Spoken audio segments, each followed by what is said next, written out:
से कावनी नगरिया से चरवायल रे लालना से कावनी नगरिया से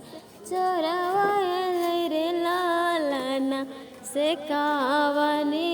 नगर में आके घुसी गेलै रे लालना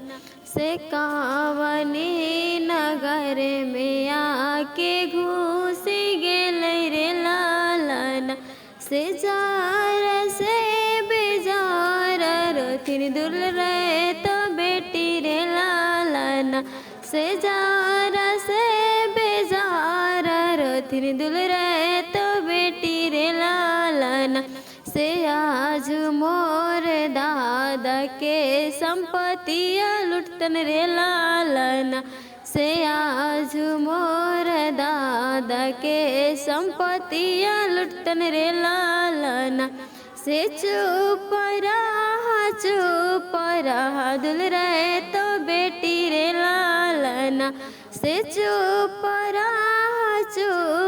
रहा दुल रे तो बेटी रे लालना से आजू तो हर दादा के संपत्तियाँ बचतो रे लालना